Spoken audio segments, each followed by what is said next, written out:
I'm Susan Augustt. I'm also called Adoko.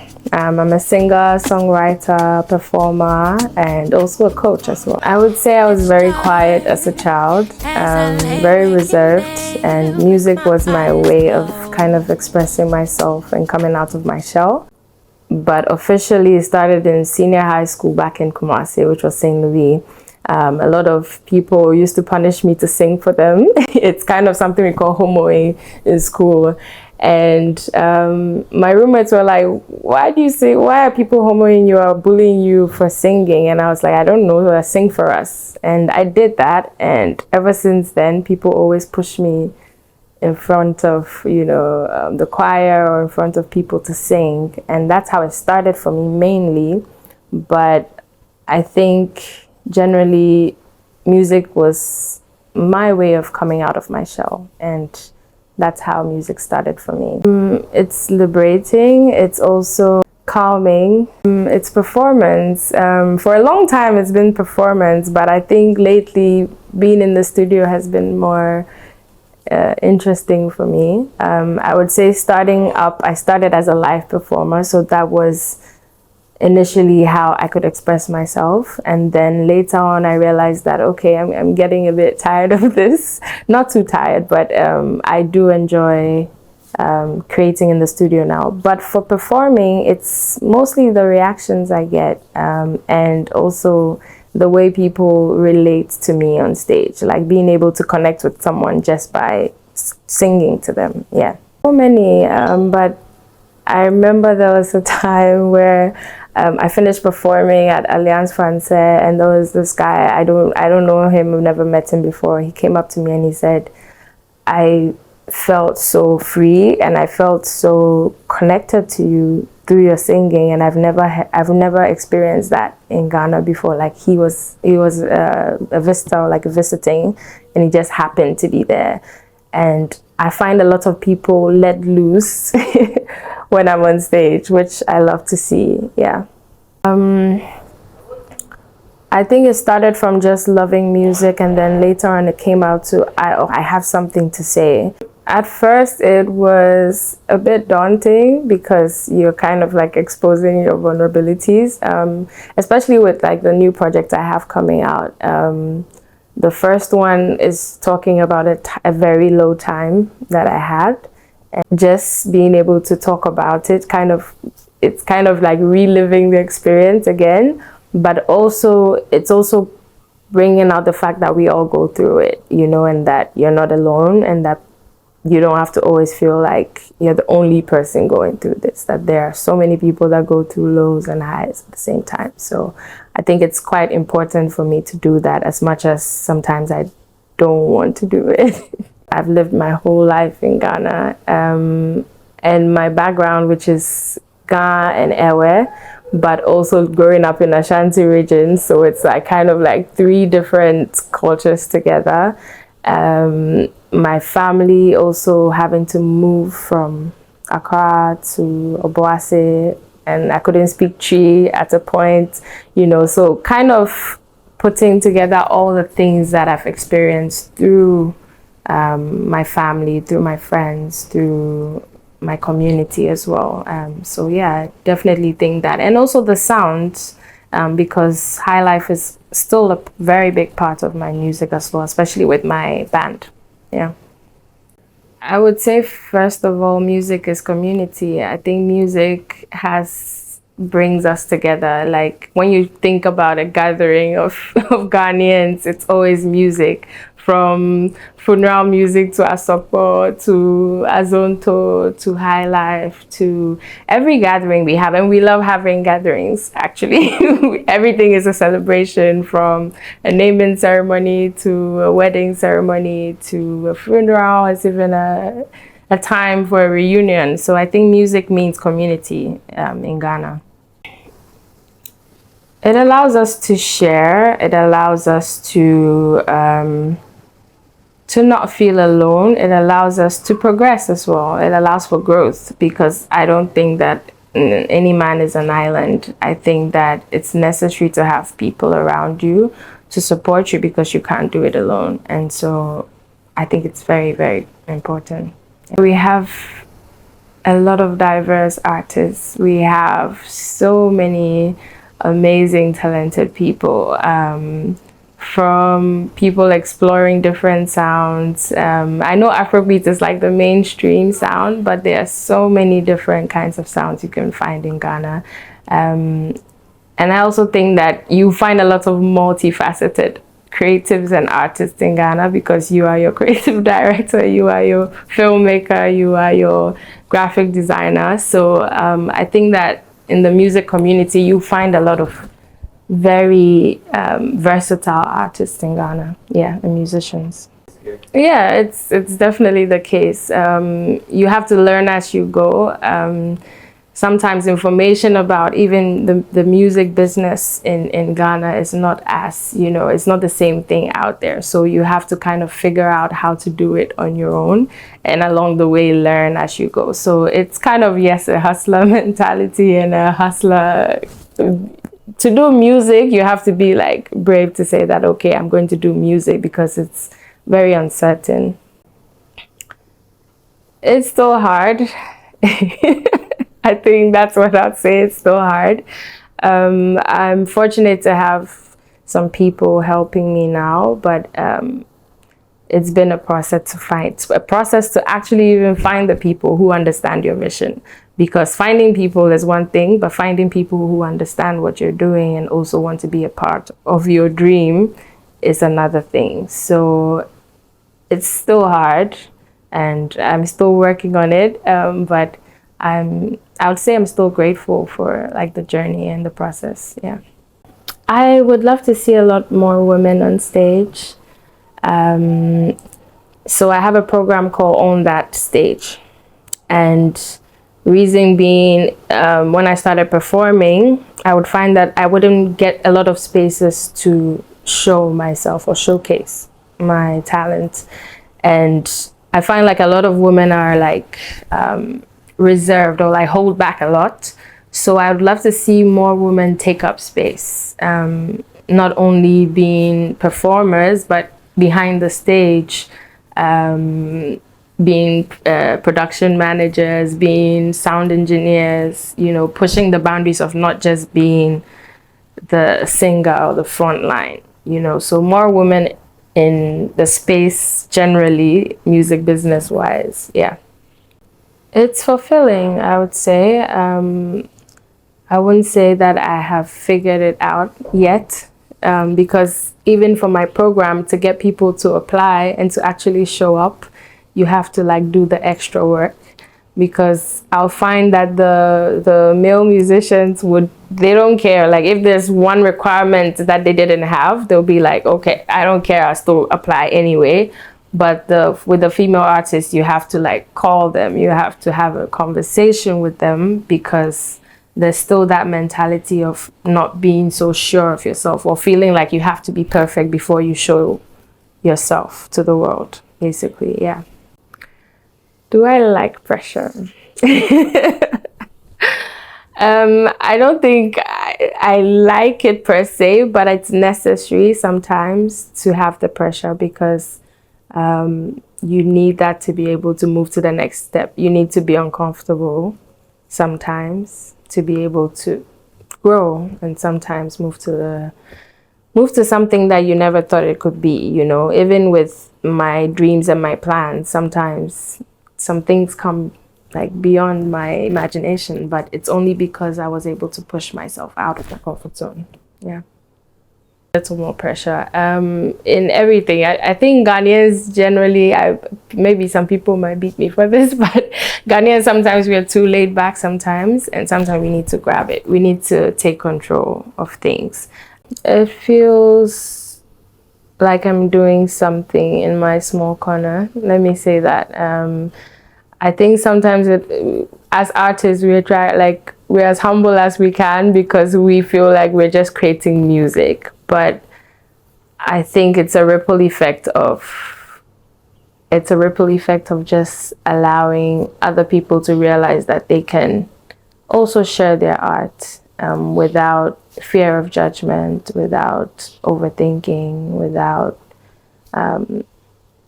without being scared. And that somebody will relate to your art no matter what it is. So don't hold back. And it's important for me that I can also share that with people and allow people to give people that space as well.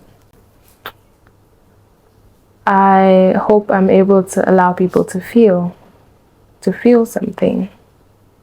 Yeah, regardless of what it is, but being able to feel something is important because that's the only way you can feel human. Yeah. All right, so I have my EP coming out next month. It's called 360, and 360 is talking about things coming into full circle, from talking about feeling numb, because that's the first single, where you're at a point where you can't feel yourself, you can't hear yourself, because so many things are happening around you. And then talking about finding sisterhood, to be able to allow you to ground yourself. And then it moves on to talking about finding love as well, and all the things in between that happen in life that bring you to a point of feeling good about yourself and feeling like I'm actually doing something for myself. And yeah, it's just 360, the full circle coming back. There's one song about natural hair, obviously, and talking about going to the salon with your sisters. That's your time where you're able to talk and able to like vent and able to, it's like how they talk about the barbershop, right? And literally talking about how when we come together, we become like a powerful force, and how we can support each other because we are the only people that understand each other as well. Yeah.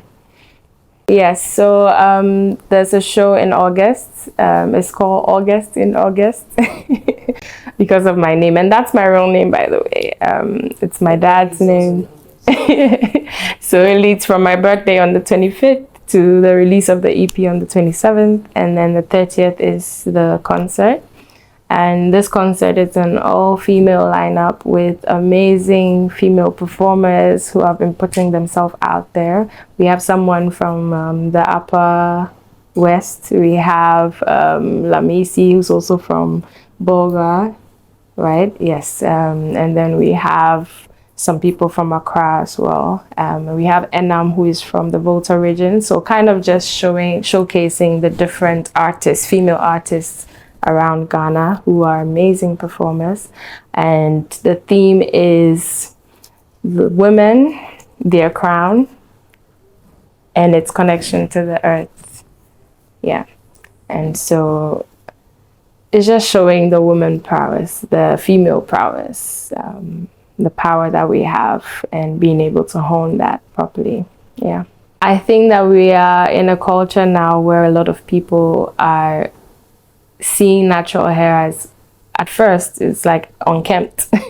Like when you have a wig on, you look more put together. And even on our TV screens nowadays, for when you talk about presenters, when you talk about people who are in the limelight, you need to have like a wig on to look like you are ready to do business. And so as much as people are pushing the narrative, I'm not the only one pushing the narrative. I feel like it's important to show that this comes from my head. I don't have a choice. Like, I show it because it's from my head. No matter the shape, the form, or the style, or the curl in it, it's important for me to say that this is not unkempt. This is my hair. This is the natural me. So take me as I am. And that's what natural hair is. And that's why I'm pushing that narrative as well. It is. Take me as I am has like two sides to it. Take me as I am means that I acknowledge that I might not be perfect. I acknowledge that I don't have everything figured out, but this is me right now. Do you want it or not? Yeah, so that's take me as I am, basically. It's not saying that you're not open to grow, you're not open to change, but it's just saying that people are people and you have to accept that. Yeah. You know, you can't ask me that question. I can't say I like one Yes, I can't say I like the first kid more than the middle kid and the last kid. I like all of them. Maybe the first song, because I had the beat. Okay, yeah, let me tell the story. So last year, I had the opportunity to go for a residency in Berlin for 2 months. So I got to live and work in Berlin basically. But it happened so fast. Within a week, I knew I was going, and then I had to pack up and leave. I wasn't prepared, so I had like only one show lined up, and then I had a few meetings here and there. So I got to Berlin and I hit the ground running, started visiting different places, going for workshops, meeting musicians, going for jam sessions as well. And I was able to book about 6 more shows after that. And after my first show, which went great, I fell at the train station. I was in pain. Got back to where I was staying, and I was literally in bed for like about 2 or 3 days, but I had shows lined up.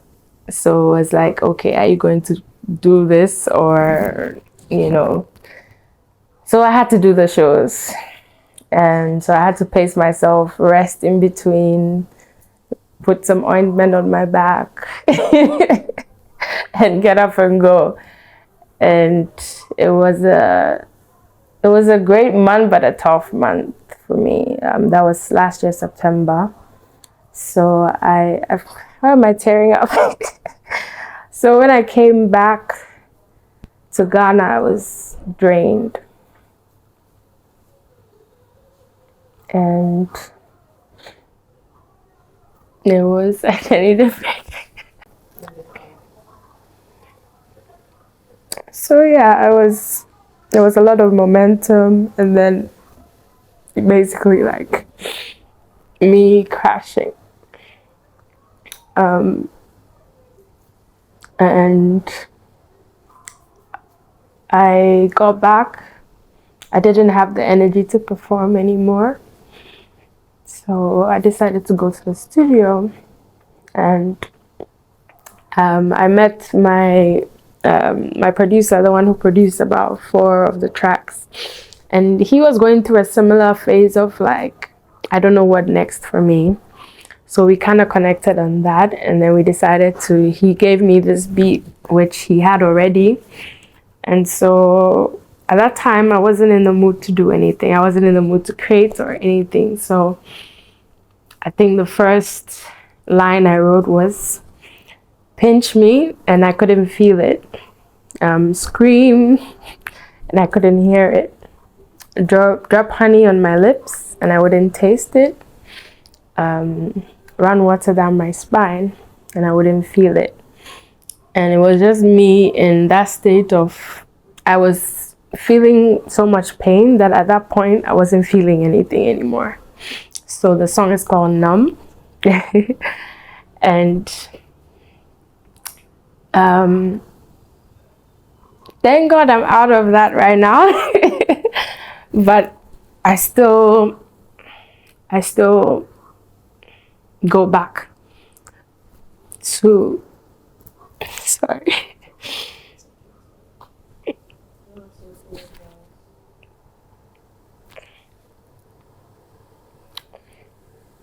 Because I think that month was really hard. Because I would go back after gigs, after people telling me you're amazing, and I would go back to my room and I'd put off all the lights. And I would lay on the floor. Sometimes I was in so much pain, I didn't know if I would wake up. But I still had to put on like I was okay. And so this song was really hard for me.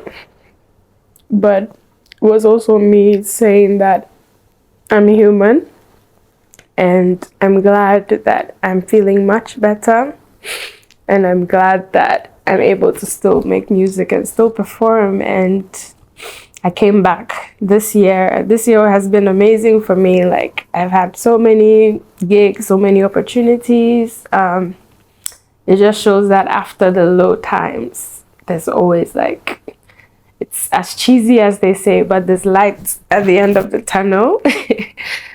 And it doesn't mean that the low times won't come again, but it just means that you can push through it. And I think it's evident that I'm still pushing through it. Yeah. I think it's also the point of, like, sometimes people seeing one thing, because the fact that I had gone and I was moving and doing so many shows, everybody was like, you're doing so great, and I'm like, yeah, but, like, I'm not 100% okay. Yeah. And I think a lot of people didn't know that I was going through that. I mean, my best friend was like the one call away all the time. I was calling to cry. But yeah, just telling people that sometimes things might look a certain way outside, but you don't know what the person went through to get to where they are. So don't assume. And also, it's okay. It's okay to be down sometimes. I'm so numb.